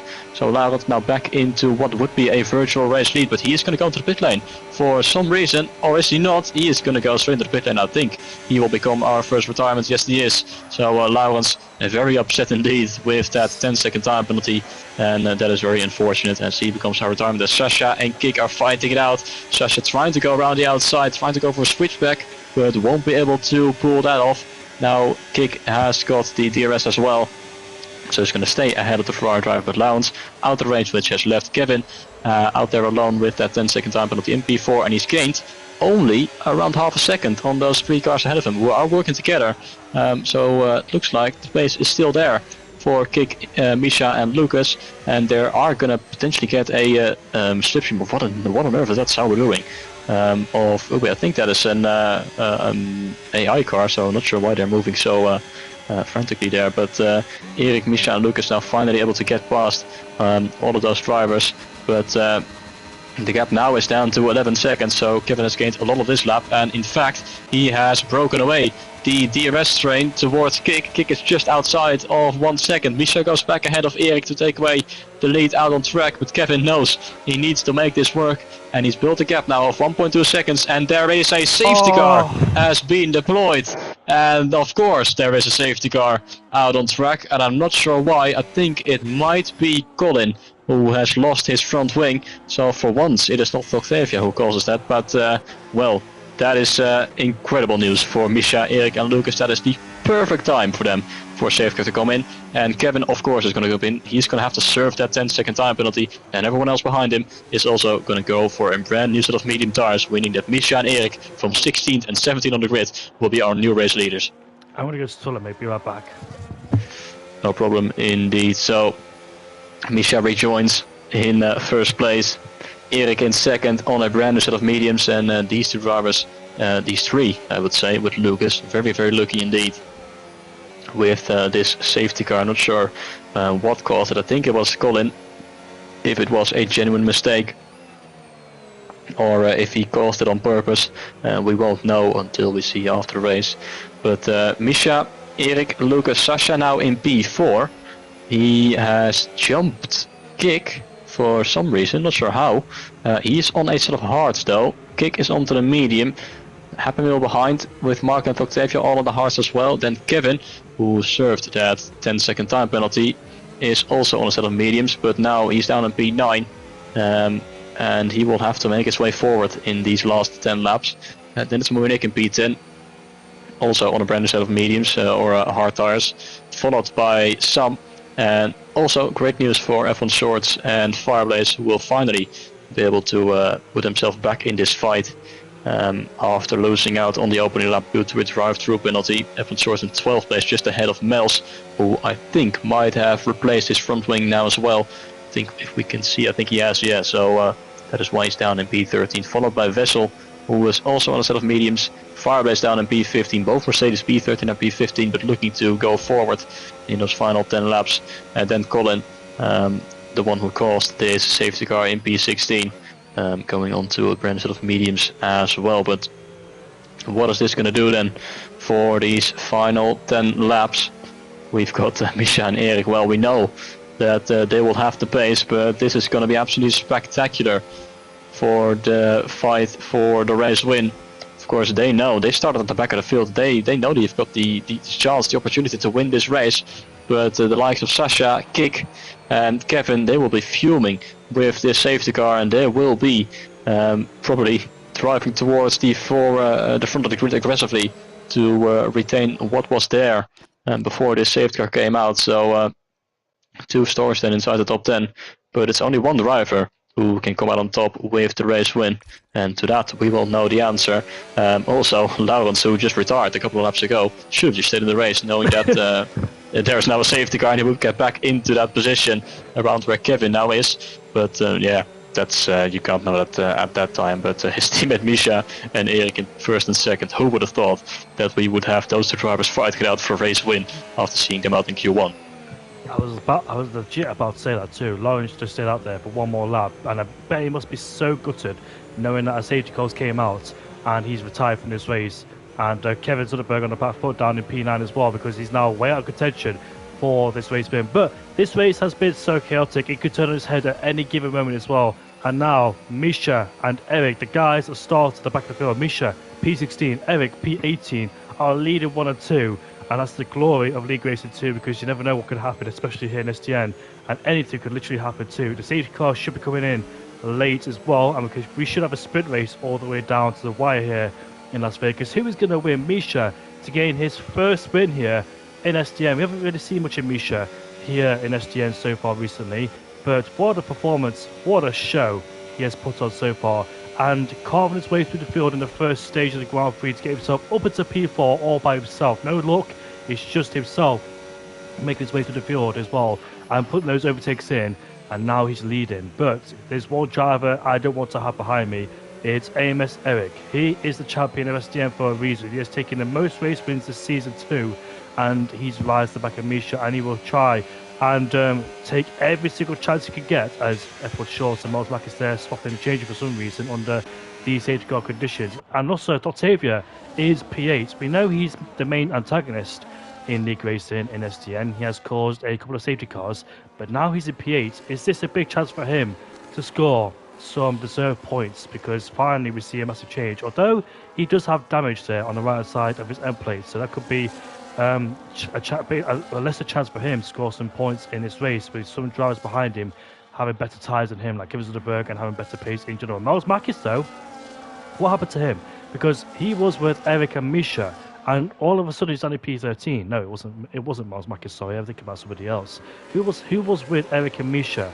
Yeah, it was Miles Marquez. So how on earth did Miles Marquez rejoin down in P13? Because I swear he was with Misha and Eric into the pit lane, but all Wing of a sudden, damage. How did he get wind damage? Yeah, he had it in the opening laps. He already had damage, and now he replaced that wing in the safety car. So that's why he lost so much time. But I don't think he was quite close to them before the safety car. I thought he was in the top 3-5 with Eric and Misha. But oh well, he's down to P13 now, and on the hardcore power tyres. Apparently, he's done 2 stops. He left the session. Unfortunately, Yeah, I'm rejoining. Don't worry. Yeah, it's usually me who's having internet problems, but now it's you. So I know. Unfortunately, it's a stride for you. But there is 7 laps left to go in this race. Fingers crossed we have no problems with internet here, because I know my internet has been dodgy in the last couple of months, and it has been so frustrating, especially for commentator. But fingers crossed, touch wood. There's no wood around me except my own. There's nothing. There's nothing that can spoil this race. Safety car is in at the end of this lap, and we can get the foot to the floor once the safety car comes in. It should be a thriller towards the end then, because we thought for 1 second, Kick had it in his hands, but all of a sudden the pendulum has swung towards Eric, Lucas and Misha. Lucas did get ahead of Kick as well, somehow during the pit stop phase in P3. So everything is chopped and changed, and that's why you should stay. That's why you shouldn't go to the toilet, because you miss a lot of things. But anyways, here we go then. For the safety car restart, Misha will control the pack, and he will control the field. Let's see when he decides to pull the trigger. He's creeping and crawling, but now we go, and he controls the race. What a beautifully judged, perfect restart for him. As we head down towards turn 1, there's Sasha, and there's Kick. Oh, massive contact there. What on earth happened there? There was a massive shove and a bit of a desync issue. And Vessel got a 10-second time to his Kick. He's on the inside there, Happy Meal 2, trying to defend, but Sasha has been demoted down into P6, unfortunately. P7 now, so he's fallen backwards instead of going forwards there.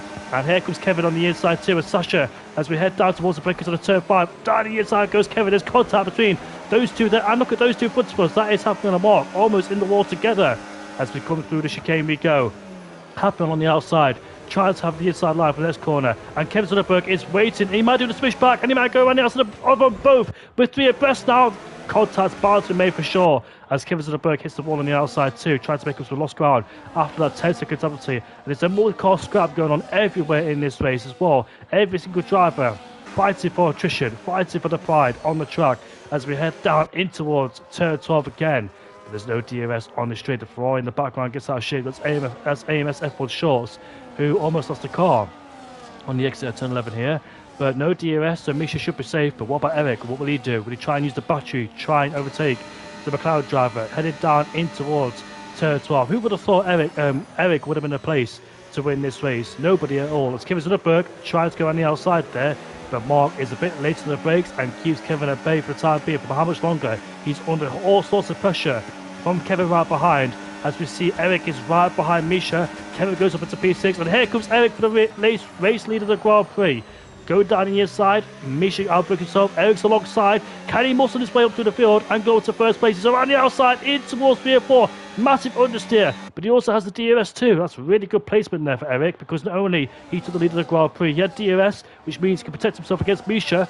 As we head down in towards turn 5, Eric now leads this race. We're starting all the way to the back of the field after sustaining a qualifying ban, and now he wins this race. Do you remember in Belgium, when he starts at the back of the field, went to the hardcore power tyres, and a safety car came at the right time, and he won the race? He hit the jackpot here in Vegas with the exact same thing, but it's not over just yet, because he still needs to fight for the lead of the Grand Prix. He still needs to fight for the win, because he's got Misha and Lucas right behind. Sam and Vessel swapping places too.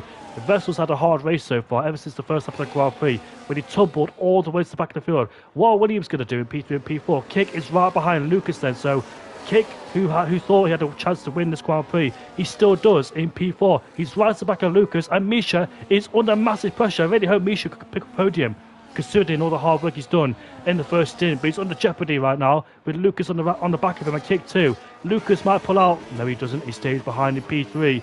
And Misha protects himself against Lucas with the DRS on the back of Eric as well. So Misha there, desperately trying to stay on the podium, knowing there's a big chance after starting all the way down in P16. But Lucas and Kick on the prowl, and Happy Meal too is in P5. Consider what happened to him and Sasha. And Sasha and Happy Meal have had a rough race so far. And Lucas hit the back on Misha, goes out wide, and Kick takes away P3. He just plainly broke himself and hit the back of the McLaren driver and went off the track. And now Lucas is under massive pressure from Happy Meal. I think he just misjudged his braking point, didn't he?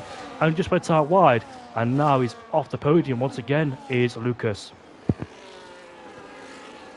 4 laps left to go after this. It's going to be a spectacular end towards this race. Erik and Misha out in front, first and second. Kick now back in a podium position, but he will need to get ahead of Misha. But this is going to be so spectacular going on to these final lap, that final DRS straight. And nobody wants to be leading going on to the final straight, but Erik is trying to pull a gap towards Misha. It's 0.8 of a second right now, but at the moment that's not going to be enough for him to disallow Misha from taking the DRS. But Misha has a poor exit coming out of turn 12. Now the gap is 1.001. Is he going to have the DRS, or is he not going to have the DRS? It's going to be very, very close indeed.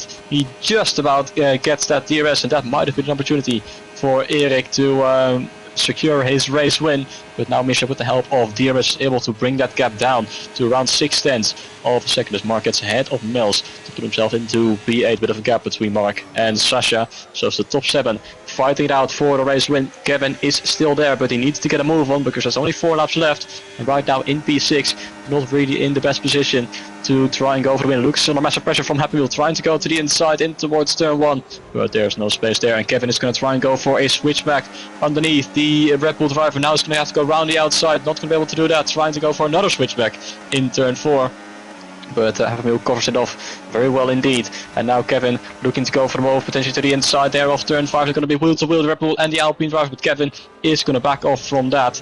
Brakes quite early indeed. Happy Meal still makes that corner, and Kevin is going to have to settle for P6 right now. But all these drivers, they want to get into the best position possible for that final lap that is approaching in 3 laps time.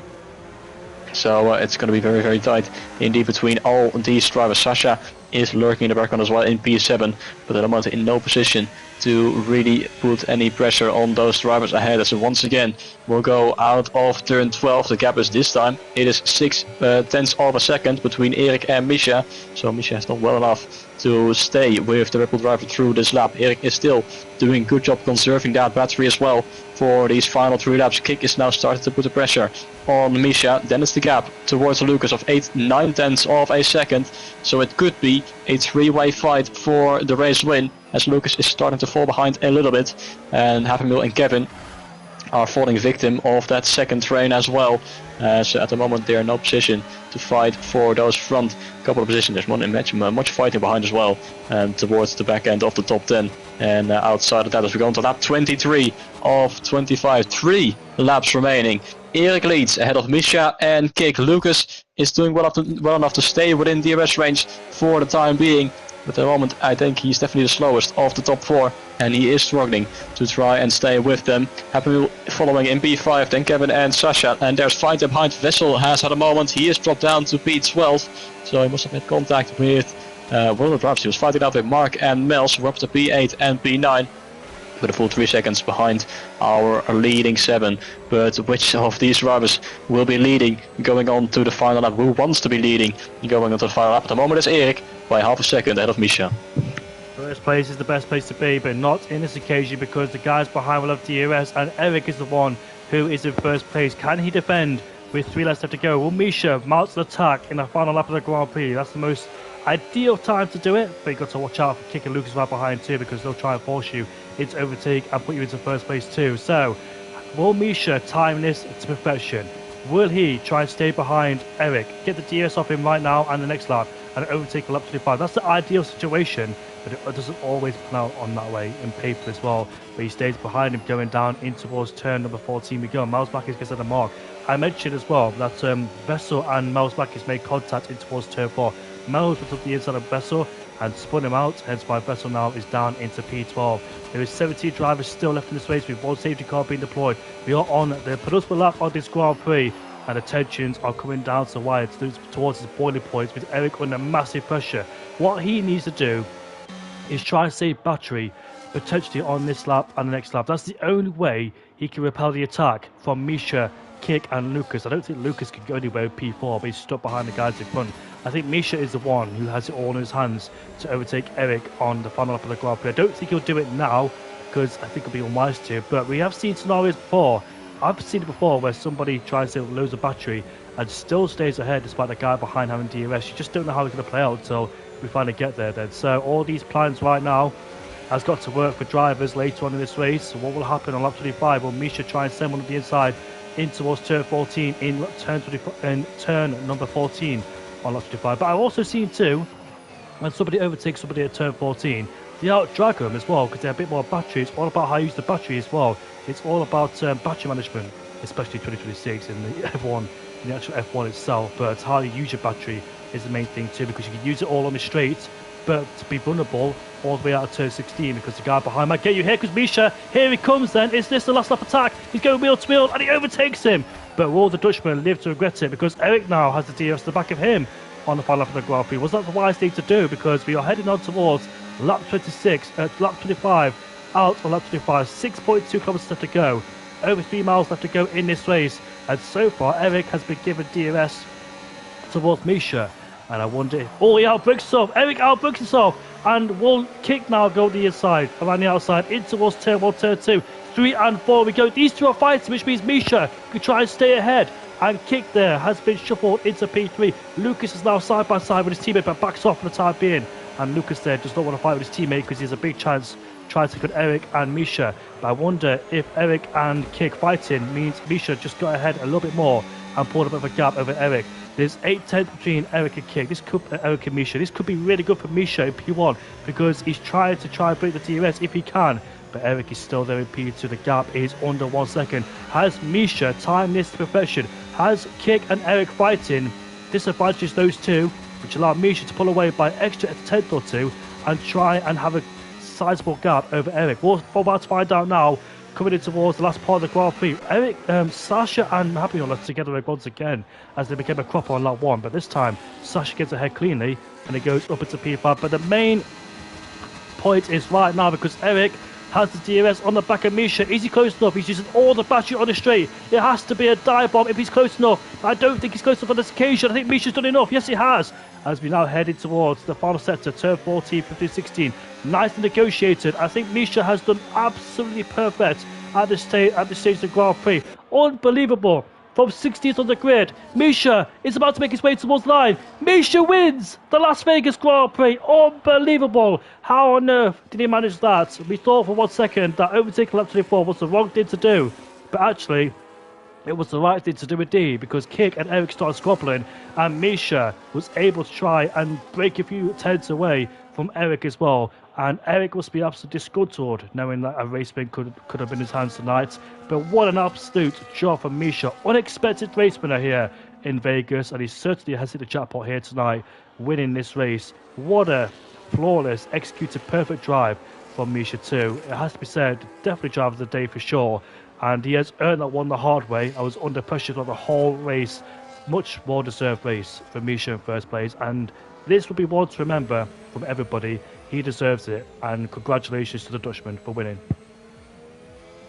Wow, incredible from Misha and Eric with a costly mistake on the final lap in towards turn 1, but still from 16th and 17th on the grid to finishing in 1st and 2nd. Of course, they got lucky with that safety car, but they were still on the charts throughout the entirety of the race and put themselves in the position and made it work under pressure. And Kick will be disappointed after being in such a good position to win this race when Laurens and Kevin got that 10-second time penalty, but in the end has to settle for P3 only. Still a podium ahead of his teammate Lucas.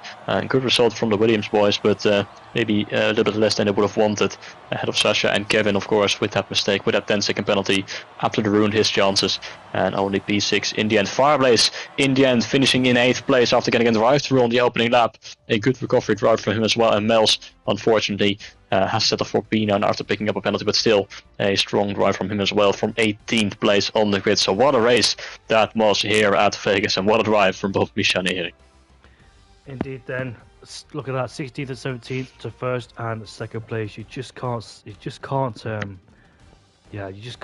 write the script for this one. Indeed, it's just unbelievable. But Misha said, "No luck was this." I'm not quite sure what he meant by that, but sometimes you just need luck on your side, one way or another. You can't. There isn't a race where somebody has luck, because you can favour one driver and can split back the other driver's way. Indeed, sometimes you can have bad luck or no luck at all. But Misha, we know that he's a driver who doesn't really contend for the higher places in SDN or JSR or wherever else. But finally, he has shown it tonight, and he definitely deserves it too. And it was despite the luck, you just need the luck on your side, one way or another. But I think Milan, have you like that again? He hasn't left he's left the party. So that will be it then for the Las Vegas Grand Prix. Hopefully you all enjoyed it. That was Vegas done and dusted, and we'll see you all for the final race in Abu Dhabi in the Middle East. One last dance here in SDN, and the fight for P2 is truly on between Kick and Fireplace. But for me and Milan Langer, that is it for now. We'll see you all later. Goodbye, and it's been an absolute spectacular race. Definitely one to remember indeed.